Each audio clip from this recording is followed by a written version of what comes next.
Where a car burst into flames right there on the side of the highway. One of the people who was in this car actually was the person who sent us this video. You can see the flames shooting from that car, taking it over here as firefighters work to put them out, and there's a state trooper in the background working to block traffic. 5 people were inside this car. They were on 75 North, right at the 70 interchange, and state troopers say there was some sort of mechanical problem with the car, so the driver pulled over, and that's when it caught fire. But even after all this damage, luckily nobody was hurt here. Also new at 11, News Center 7 is working to find out more about a child who drowned tonight in Dayton. Dispatchers have confirmed to WHIO the child was a girl between 2 and 5. She was found at home on Spring Falls Drive. Right now our newsroom is making calls to find out more about this incident, and as soon as we learn any new details, we'll bring them to you on air and also in our WHIO News app. I want you to take a look at this video from part of Italy where a cruise ship rammed a tourist boat and a dock. Italian officials are now calling for cruise ships to be banned from this canal here in Venice. You can see the large cruise liner plow into a much smaller vessel. 4 women were hurt here trying to get away. Investigators say there was some sort of mechanical problem and the cruise ship could not stop before that impact. Noon 11, the suspected shooter in Friday's massacre in Virginia Beach, Virginia, sent a letter of resignation for his job with the city the morning of the shooting. CBS News correspondent Katherine Johnson reports 12 people were killed before police wounded and captured the shooter, who later died at the hospital. As Virginia Beach mourns the 12 people gunned down in Friday's massacre, survivors struggle to comprehend what they lived through.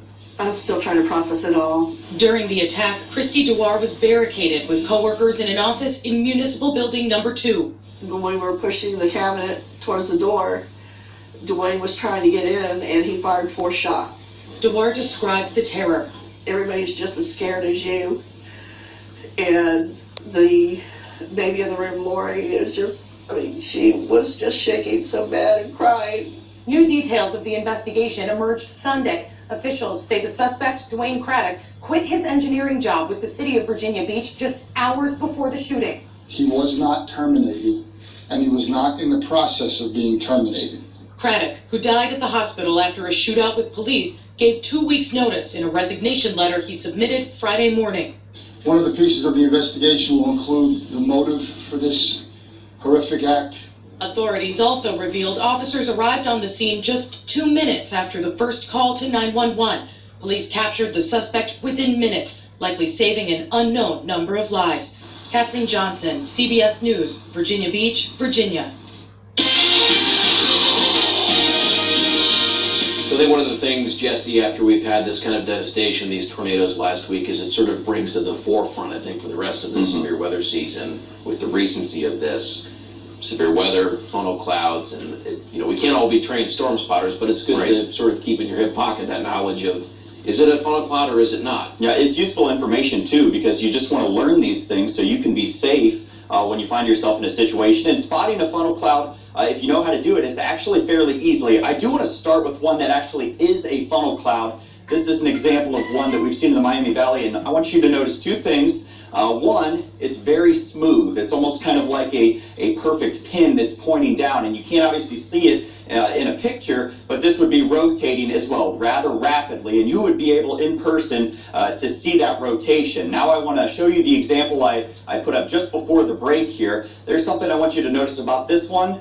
It is not smooth. It looks like it could very well be a funnel cloud. If you're far enough away, you may not see that jagged look to it, but this is actually not a funnel cloud because it is not smooth. And I don't know if this is moving in a manner that appears to rotate, but this is a scud cloud, and they often will just kind of drift or rise up. So that's kind of the difference there. Miami Township, very quiet and cool outside right now. Temperatures at 58 degrees, and we're only getting cooler from this point as high pressure continues to push air from the north. It's obviously not only cool, but dry as well. And that's the big difference we're going to see from early today to as we go into tomorrow. Those dew points really dropping down, starting off with cool and dry conditions in the morning. Everyone is going to start off at least in the upper 40s at the coolest point, and as we go throughout the day, only lifting into the middle to upper 60s for a high temperature. This time of year, we normally see our highs right around 75 or 76 degrees. One good thing we can say about all this, we're going to have sunshine all day long, and we really need it. A nice break and a nice weather pattern that we're seeing here. Throughout the day, plenty of sunshine again, high temperatures right around those middle to upper 60s. Take advantage of the nice weather that we're going to see tomorrow and even into Tuesday. This is a look at Tuesday. Starting off mostly clear as we go throughout the day, however, cloud coverage is going to pick up. Now, we'll stay nearly dry the entire day as we go throughout Tuesday. However, once you get later, especially into the evening and overnight hours, that's where we do have a chance to see some rain moving in. So Monday and Tuesday, do the yard work then. You're going to need to do it quick because by Wednesday, we're starting once again, unfortunately, a fairly active pattern. Showers and storms expected to move in here. The rain chances are going to be on a quick increase at that point as well. We'll likely see these numbers climb. For right now, leaning just higher than about a 50% chance. As we progress, we'll continue to update those numbers. The 5-day forecast shows nice weather Monday and Tuesday, chance for a few stronger storms to develop as well as we get into Wednesday. And as I mentioned, that humidity remaining high on Thursday and Friday with a chance for storms on both of them. Make sure you tune into News Center 7's Daybreak Edition starting at 4:25. Meteorologist Kirsty Zontini will have the latest to help you plan your day. Tonight, Boeing is taking criticism again for its jets. The problems with two of its models and how many planes could be affected. It's the anniversary of a milestone day for a former Red Slugger, and the same old for the CJ Eagles, but this never gets old. Sports is up next. Stay right there.